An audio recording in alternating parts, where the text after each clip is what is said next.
विवाह भी कर दिया फिर भी नहीं हुई। तो उन्होंने कहा, महर्षि वशिष्ठ से निवेदन किया कि गुरुवर आप कुछ उपाय बताइए, उन्हें अगर वंश वृद्धि चाहते हो, 3 विवाह करने के पश्चात भी ये तुम्हारा वंश नहीं बढ़ रहा है तो कुछ श्रेष्ठ यज्ञ करो। उनके मंत्री सुमंत ने सुझाया कि यदि आप श्रेष्ठ यज्ञ करना चाहते हैं तो इस समय किस विद्या के पारंगत विद्वान श्रृंगी ऋषि हैं, उनके पास चलिए, उनसे निवेदन कीजिए और अपने यज्ञ को पूर्ण करवाइए। राजा दशरथ उनके पास गए, उन्होंने निवेदन किया, श्रृंगी ऋषि ने कुछ श्रेष्ठ यज्ञ करवाया और यज्ञ जो करवाया उसका मंत्रों का वर्णन अथर्ववेद में आता है। रामायण में भी कोट किया गया कि अथर्ववेदीय मंत्रों से श्रृंगी ऋषि ने राजा दशरथ का यज्ञ करवाया। उसके बाद औषधियों का एक मंत्र बना करके, मंत्र कहते हैं औषधियों को पका करके, जैसे च्यवनप्राश वगैरह बनाते हैं तो सारी औषधियों को एक साथ लेकर के पका करके धीमी आंच में अलग अलग होता है, काढ़ी की तरह एक मंत्र बनाया जाता है। उस मंत्र को कि औषधियां इतनी तीक्ष्ण होती हैं, जो बाजीकम औषधियां होती हैं, सुगंधा है, विधारा है, क्रौच है, इस प्रकार से तमाम औषधियों का वर्णन दिया गया है। अब ब्रह्म भस्म देते हैं, गौ भस्म देते हैं, मनमत रस है, पुष्पधर्मा रस है, ये सारा अपना आयुर्वेद के ग्रंथों में लिखा हुआ है। तो सारी औषधियों का जब मंत्र बनाया तो मंत्र इतना तीक्ष्ण होता है कि यदि उसे दूध के साथ या दूध से बनी चीज के साथ ना दिया जाए तो कोई पचा नहीं पाएगा। तो उस मंत्र के द्वारा उन्होंने खीर बनाई। अब यहाँ लोगों में बड़ी भ्रांति है कि राजा दशरथ की संतानें खीर से हुई। अरे भाई, मधु में मिला के यदि कोई वैद्य आपको औषधि दे दे, इस औषधि को ले जाओ मधु में मिला करके खाना। आजकल एलोपैथिक दवाइयां भी हैं, इसको दूध के साथ ले लेना, गुनगुने पानी के साथ ले लेना, स्वयं खाना, पत्नी को मिला देना, तो वो लोग गोली खाया और बच्चा हो गया। संतानें तो जो प्राकृतिक क्रिया है उस क्रिया से हुई। अब ये समझाने के लिए लोगों ने, अब वहां जब वाल्मीकि उस क्रिया को लिखते हैं, उन्होंने लिख दिया श्रेष्ठ यज्ञ किया, रानियों ने खीर खाया और खीर खाने के बाद रानियां गर्भ से हुई और उत्तम 4 संतानों का राजा दशरथ के यहाँ जन्म हुआ। अब इसमें क्या बात आ गई कि भाई खीर खाने से हुई? बहुत ये भ्रम पैदा हो गया है, बहुत लोगों में चलता है कि बाहर भारतीय संस्कृति, यहाँ तो खीर खाने से बच्चे पैदा होते हैं, तो खीर खाने से तुम्हारे यहाँ भी होंगे। आज भी तुम ये जो मॉडर्न ट्रीटमेंट का तरीका है, जाते हो कि नहीं? तो श्रेष्ठ यज्ञ भी होता है, जगह जगह सेंटर खोले हुए हैं, जिनके नहीं होते हैं, संतानें नहीं होती, उनसे संपर्क करते हो, डॉक्टर दवाई, उन्होंने दवाई खाया और बच्चा हो गया। तो दवाई खाने से बच्चा होता है, लेकिन जो प्राकृतिक क्रिया हुई तो उन्होंने उस औषधि को खीर में मिला करके खिलाया। आज से ये निश्चित आप जान लीजिए, कोई कहे तो बोलो खीर तो खाया ही था, खीर खाने से ही हुआ है, लेकिन खीर के द्वारा नहीं हुआ है, खीर के कटोरे से नहीं हुआ, जन्म तो कौशल्या के गर्भ से ही हुआ है। महर्षि वाल्मीकि ने स्पष्ट लिखा हुआ है कि जब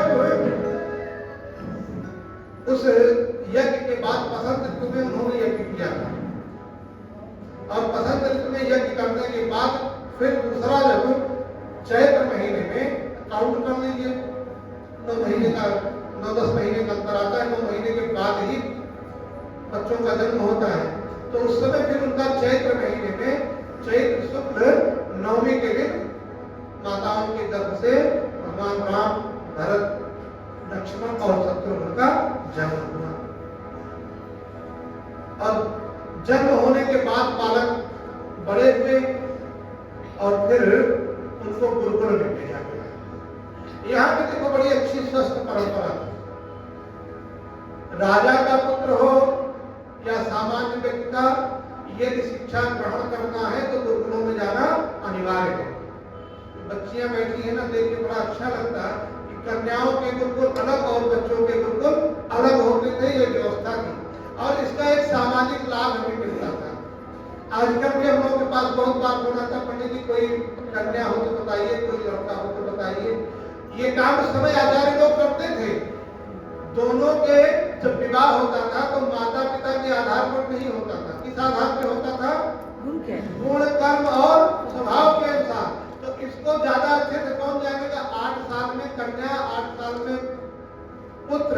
दोनों चले गए गुरुकुल और अब 25 वर्ष तक कम से कम आचार्य के पास हैं, तो उनके नेचर को, उनकी प्रकृति को, उनके हाव भाव को, उनके गुण को, कर्म को, स्वभाव को कौन परिभाग जानेगा? माता पिता जानेंगे कि आचार्य? तो विवाह का दायित्व किसका हुआ? अब आजकल तो पंडित लोग घूम रहे हैं और वो करते हैं, उसके बाद उनका जो परसेंट कमीशन से बनता है कि बता देते हैं, फिर बाद में पता नहीं गुण कर्म स्वभाव मिले कि ना मिले, क्या हो, मिल गया तो ठीक, नहीं मिला तो पंडित की दक्षिणा तुलसी आराम की। तो ये जो है नहीं होता था। इसका लाभ यह होता था कि दोनों आचार्य और आचार्य दोनों आपस में परामर्श करते थे कि कन्या के साथ, और फिर माता पिता को संदेश दे दिया जाता था, उनका विवाह हो जाता था। इस प्रकार से गुरुकुलीय परंपरा में पढ़ करके और फिर पूर्ण विद्या प्राप्त करके और वापस आए, तो फिर एक दिन विश्वामित्र महाराज आप पधारे। राजा दशरथ का दरबार लगा हुआ है, बैठे हुए। द्वारपाल ने आकर के कहा, महाराज महर्षि विश्वामित्र पधारे। विश्वामित्र जब राजा दशरथ की सभा में गए तो उन्होंने उनसे कुशल क्षेम पूछा, तुम्हारे मंत्री ठीक प्रकार से काम कर रहे हैं, तुम्हारे राज्य की व्यवस्था अच्छी चल रही है, कृषि बढ़िया है, धन धान्य अच्छा है, जंगली पशुओं से तुम्हारी कृषि नष्ट तो नहीं होती है, राजा तुमने इसकी व्यवस्था कर रखी है कि नहीं, कृषि के लिए, सिंचाई के लिए जल पर्याप्त मात्रा में उपलब्ध है कि नहीं, ये सारा कुछ प्रधान जानने के बाद उन्होंने कहा कि राजा दशरथ, अब मैं यहाँ जिस प्रयोजन के लिए आया हूँ, प्रयोजन तो तुमसे कहता हूँ। तो बोले बताइए महाराज क्या है? बोले सबसे पहले तुम अपनी उस प्रतिज्ञा को याद करो, यत्तुतहितगतं वाक्यं तस्य कार्य निश्चयः रुद्रं राजा सारथूर भव सत्य प्रतिश्रवः। बोले प्रतिज्ञा को पहले याद करो। राजा दशरथ ने कहा, अब यहाँ एक राजनीति थी, उस समय की जो स्थिति थी राज्य की, राजा दशरथ के, लंकाधिपति रावण के और उसके बंद बांधवों, उसके सेनानियों ने भारत की भूमि पर जगह जगह बड़ी छावनियां बनाई थी। ऋषि लोग ये कि नहीं कर पाते थे। तो जब राजा दशरथ का पुत्रेष्ठ यज्ञ हो रहा था, तो उसी समय ऋषियों ने ये लिख लिया था, लिखवा लिया था, प्रतिज्ञा करवा ली थी राजा से कि तुम्हारी जो संतानें होंगी उनको इसके लिए तैयार किया जाएगा, क्योंकि इस समय धराधाम के चक्रवर्ती सम्राट आप हैं और हम लोगों को जब जरूरत होगी तो उस समय आपको देना पड़ेगा अपनी संतानों को। तो राजा दशरथ ने जब कहा कि नहीं, मेरी अभी तो बच्चे छोटे हैं, भगवान राम की आयु उसमें है, वाल्मीकि महाराज ने लिखा कि 15 वर्ष की थी, 15 वर्ष की आयु, पूर्ण 16 वर्षों में राम राजीव लोचना। वाल्मीकि ने लिखा कि 15 वर्ष की आयु उनकी थी। तो राजा दशरथ ने कहा कि तो बहुत छोटे हैं राम, इनकी जगह पर मैं चलता हूँ। तो बोले अगर आप चल सकते और आपके बस का ये कार्य होता तो मैं राम को मानता ही। बोले रावण से युद्ध करना है, रावण का विनाश करवाना है, मुझे किसी साधारण मनुष्य का विनाश नहीं करवाना है। तो रावण के विनाश के लिए तैयारी करनी पड़ेगी, योद्धा तैयार करने पड़ेंगे, क्योंकि वो परम बलशाली योद्धा है, तुम्हारे बस की नहीं है कि उसको तुम हरा दोगे युद्ध में। उस प्रकार से हमें शिक्षा और आयुधों की शिक्षा देकर के इनको तैयार करना पड़ेगा राजकुमार। जब राजा दशरथ विचार कर रहे थे, पार्थिव वशिष्ठ ने कहा कि देखो ये महर्षि विश्वामित्र है, ये स्वयं चाहे तो संघार कर सकते हैं रावण का, इनके पास अपना पौरुष, इतना बल और इतनी विद्या तीनों है, किंतु हम ऋषि लोग हैं, ये हमारा कार्य नहीं। हम चाहते हैं कि राज्य सत्ता के द्वारा ये कार्य हो, नहीं तो एक अराजकता समाज में फैल जाएगी कि ब्राह्मणों ने धनुष उठा करके, ब्राह्मणों ने क्यों संहार किया? राजाओं का काम राजा को, क्षत्रिय का काम क्षत्रिय को करते हो, समाज की वर्ण व्यवस्था सुचारू रूप से चले, किसी प्रकार की अराजकता न फैले। और बोले यदि मैं चाहूं तो मैं किसी भी साधारण नागरिक को भी ये विद्याएं दे करके उसको तैयार कर सकता हूँ। राजन ये निश्चित जान लेना कि तैयार होने के बाद तब तुम रहोगे तो तुम्हारा राज्य रहेगा। जो रावण को हरा देगा फिर वो तुम्हारे राज्य की मर्यादा का पालन करेगा, इसकी मैं इसका वचन नहीं दे सकता। तो इस प्रकार इस राजनीति के तहत, एक परामर्श के तहत, ऋषियों के निर्देशन में राम और लक्ष्मण को विश्वामित्र के साथ राजा दशरथ ने विदा किया। रास्ते में जब विश्वामित्र के साथ दोनों भाई जा रहे थे, संध्या हो गई तो उन्होंने कहा कि अब विश्राम कर लो, सुबह हुआ, आजकल सरयू के तट पे हो, अब यहाँ बैठो, आचमन करो, आचमन का जल ले लो, संध्या वंदन करो, और इसके पश्चात मैं तुम्हें यहीं से तुम्हारी शिक्षा देना आरंभ कर देता हूँ। तो राम ने तुम्हें यहाँ पे बला और अति बला नामक दो विद्याएं दे रहा हूँ, जिससे तुम्हें भूख और प्यास दोनों पे नियंत्रण कर दोगे।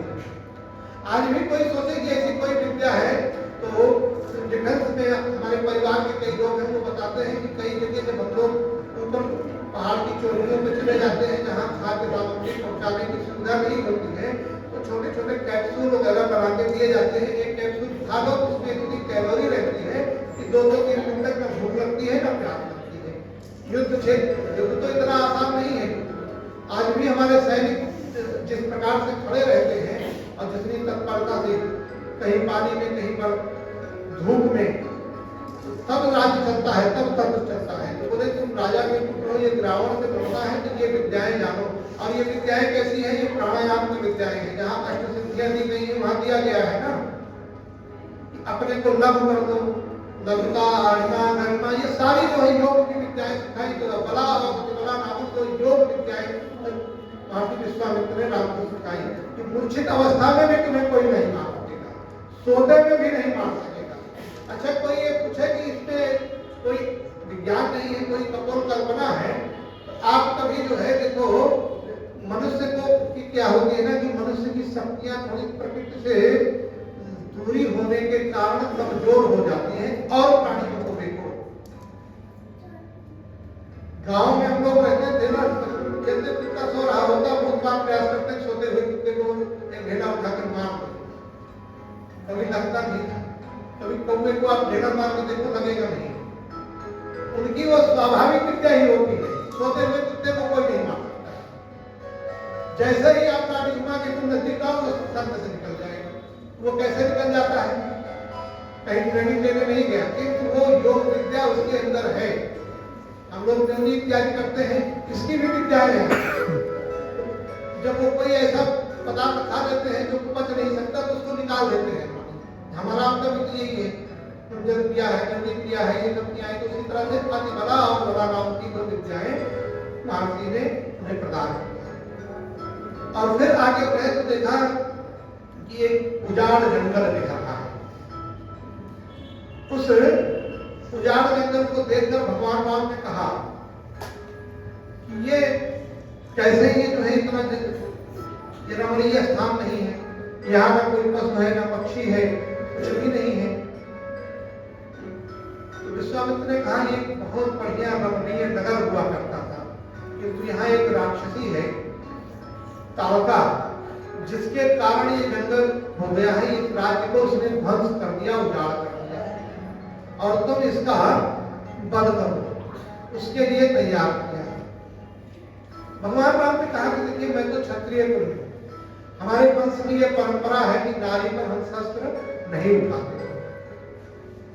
वहां महर्षि विश्वामित्र ने वेद मंत्र का उदाहरण देते हुए बताया कि ऐसे जो है लोगों को, जो नारियां आताई होती हैं, उनको मारने में कोई भी किसी भी प्रकार का पाप नहीं होता है। इसलिए मैं कह रहा हूँ निर्विघ्न होकर के जो है इसका संहार करें। भगवान राम ने वहां ताड़का वध किया और फिर आए तो फिर विश्वामित्र ने उन्हें अनेक प्रकार के अस्त्र शस्त्रों की विद्या दी। वाल्मीकि रामायण कभी पढ़िएगा, क्योंकि कथा में इतना समय नहीं होता कि सारी बातों का, सारे अस्त्र शस्त्रों का वर्णन किया जा सके, किंतु धर्म चक्र, काल चक्र, शिव चक्र। अब ये सब जो आप सोचे कि ये कोई चक्र ऐसा है उसमें ये सब पारमाणिक अस्त्र शस्त्र है, उनको भगवान राम ने, जैसे ब्रह्मास्त्र है, तो ब्रह्मास्त्र आज भी, ब्रह्मास्त्र माने जो अति सूक्ष्म कण से बना हुआ अस्त्र है। इस संसार का नियम है, जो जितनी सूक्ष्मता से बनेगा वो ज्यादा विध्वंसकारी होगा। परमाणु बम ज्यादा विध्वंसकारी होता है। हिरोशिमा नागासाकी पे छोड़ा गया था, अभी भी लोग बताते हैं कि प्रभाव खत्म नहीं हुआ है। जैविक बम होते हैं जो तमाम तरह की बीमारियों वाले विषाणु छोड़ देते हैं। तो इस प्रकार सब जो है तमाम अस्त्रों शस्त्रों का वहां उन्होंने वायव्यास्त्र, खड्गास्त्र, कवचास्त्र, इस प्रकार से अस्त्र शस्त्रों की विद्या लेकर के राम को तैयार किया। अब हम लोग क्या है ना कि जब देखते हैं, सीरियल देखते हैं या पढ़ते हैं तो लगता है कि बस ये घटनाएं तुरंत हो गई। अब यहाँ भी लोग सोचते हैं कि राम को ले गए गुस्सा में तो बस 1-2 दिन में। अगर चिंतन कीजिए कि अगर वो 4 दिन में ही राम को वापस आना होता राक्षसों का संहार करके, तो राजा दशरथ इतने दुखी होते क्या? ये चिंतन का विषय है कि नहीं? पिता कह रहा है मैं पुत्र को नहीं भेज सकता, तो इसका मतलब कुछ ज्यादा समय के लिए लिखी। वाल्मीकि रामायण में लिखा कि राम लगभग 12 वर्ष तक थे। भारतीय विश्वामित्र के आश्रम में 11 वर्ष तक रहे। एक दिन में नहीं गए कि बस गए और तुरंत जो है जब ताड़का को मार दिया, फिर मारीच को मार दिया, फिर सुबह को पूरी योजनाबद्ध तरीके से मारा गया। साधारण राक्षस नहीं थे वो, बस गए और एक तीर निकाला। ये तो हम लोग देखते हैं बस तीर निकाला मार दिया, तो तीर को धनुष ऐसे साधारण धनुष नहीं हो सकते थे। अभी आजकल जैसे मिसाइलें छोड़ी जा रही हैं, आप लोग देखिए दिखाया जाता है ना, उससे भी बहुत ही प्रकार होते अस्त्र शस्त्र थे। उनकी विद्याएं लेकर उनसे उनके साथ पूरी छावनी थी, सेना थी, अकेले नहीं थे, पूरी छावनी का ध्वंस किया। ये स्थान भी इस समय वर्तमान में सासाराम के पास पड़ता है, जहाँ हमारी योद्धाओं का वध किया था भगवान राम ने। और फिर जब इनका वध कर दिया तो भगवान राम फिर आगे बढ़े। तो एक कथा और आती है जिसमें थोड़ा सा लोग सोचते हैं अहिल्या के उद्धार की कथा। महर्षि गौतम की पत्नी थी अहिल्या। अब लोग कहते हैं वो पत्थर की हो गई थी। घटना उसकी ये थी कि इंद्र ने छल से उनके साथ संबंध बना दिया। इतने में गौतम ऋषि वापस आ गए। उन्होंने देखा तो उन्होंने श्राप दे दिया। इंद्र को तो श्राप दिया कि जातु। श्राप का मतलब यह था कि उनके अंदर ऐसी विद्या थी, उसके उन्होंने कहा जाते रहे जो है पुत्र संतान पैदा करने की शक्ति ही समाप्त कर देता है उसको। तो तब ये कोई समझे वही है कि देवराज इंद्र था, तो यहाँ समझिए ये इंद्र, नारद और व्यास, ये सब पदवियां हैं। ये केवल एक व्यक्ति नहीं है, इसको हमेशा मन में बैठा करके रखिए।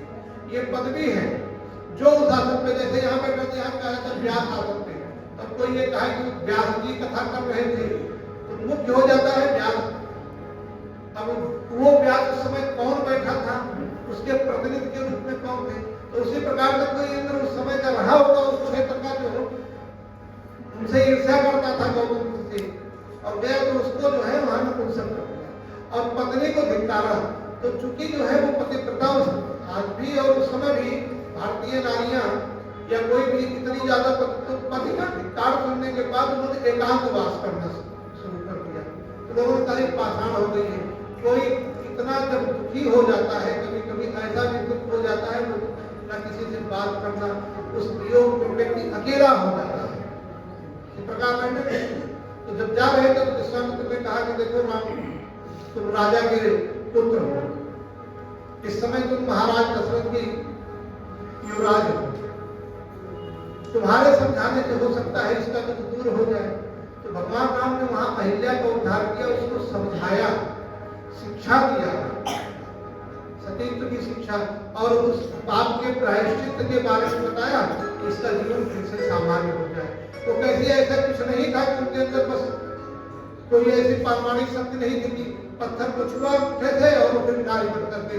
तो ये वाल्मीकि रामायण में इसका वर्णन नहीं है, बस इतना ही है कि गए और उन्होंने उसको शिक्षा दिया, समझाया।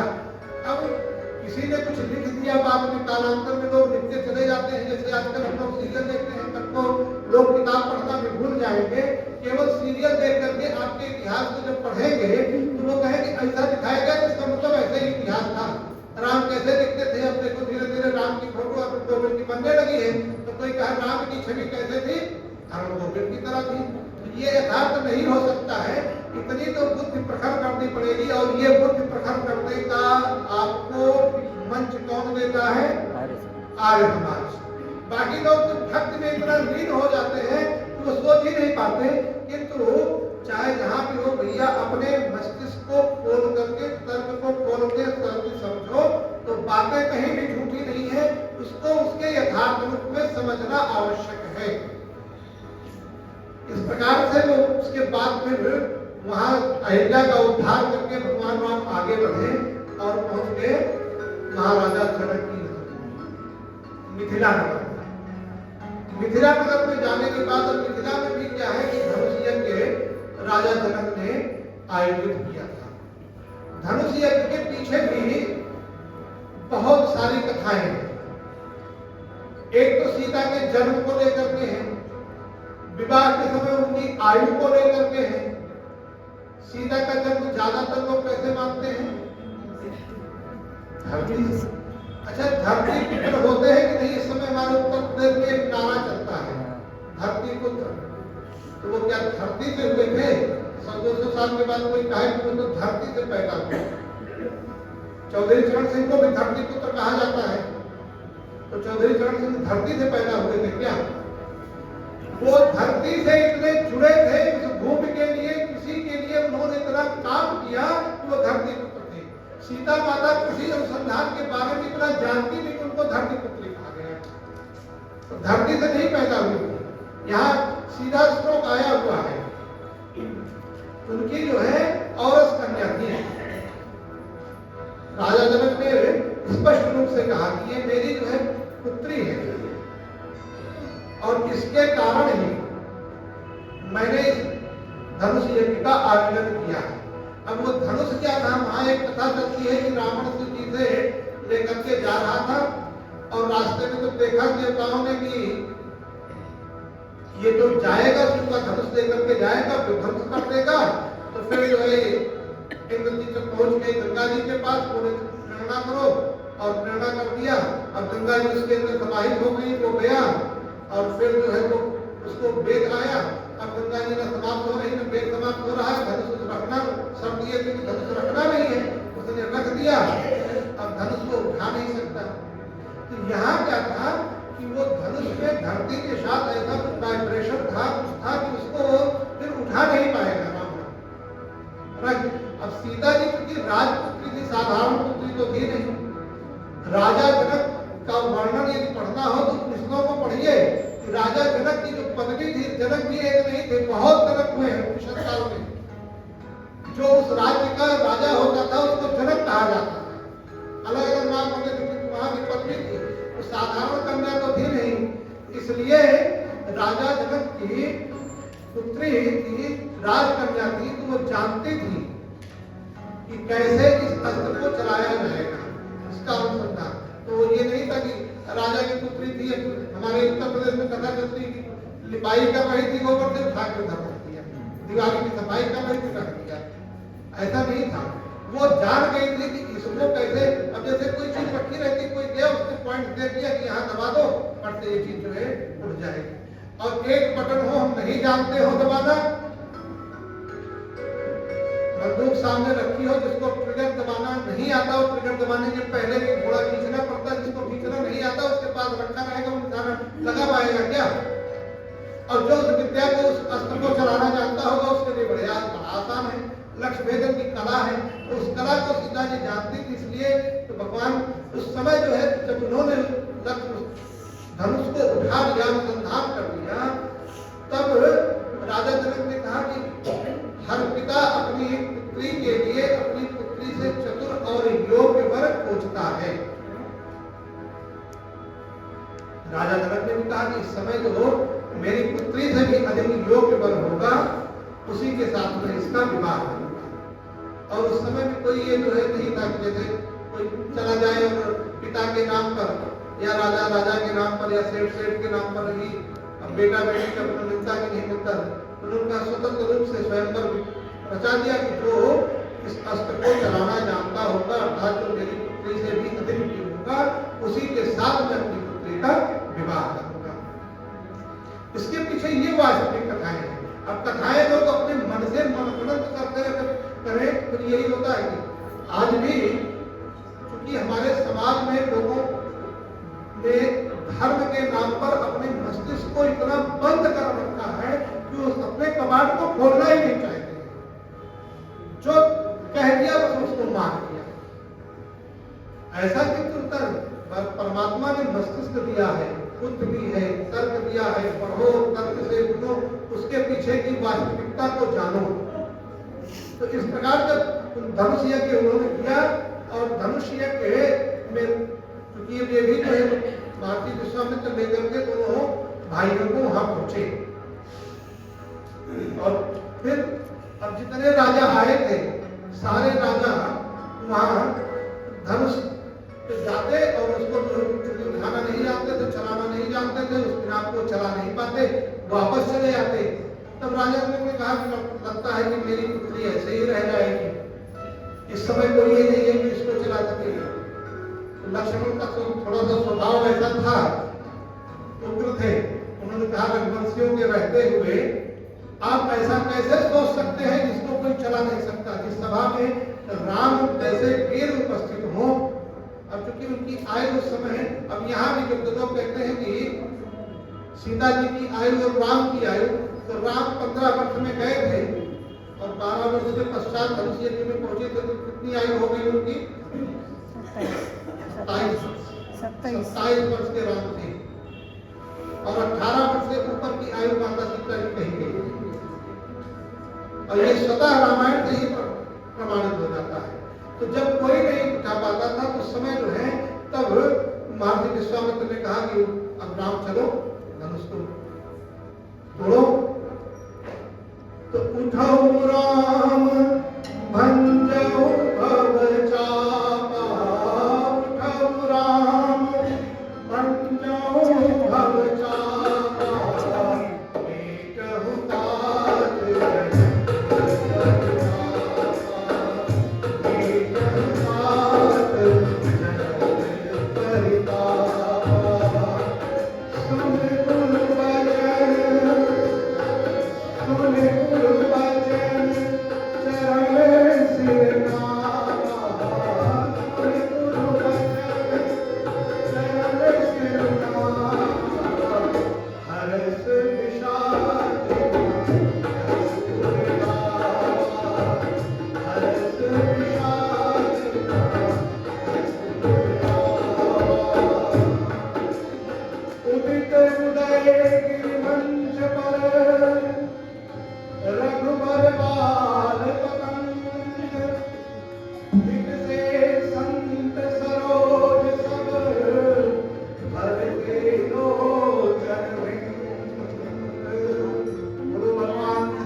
विश्वामित्र का आदेश पाकर के भगवान राम गए। तुलसीदास जी कितना बढ़िया वर्णन कर रहे हैं कि भगवान राम जब उठे तो उनके मन में न किसी प्रकार का हर्ष था और न किसी प्रकार का शोक था। भगवान राम के बारे में उनके बारे में वर्णन है, हमेशा एक स्वभाव रहते थे। ये कोई हर्ष नहीं कि मैं जा रहा हूँ, मैं अपनी वीरता प्रदर्शित करने का अवसर प्रदान हो रहा है। उठे और साधारण भाव से जाकर के उन्होंने उसकी प्रत्यंचा को चढ़ा दिया, तोड़ने का नहीं उठा।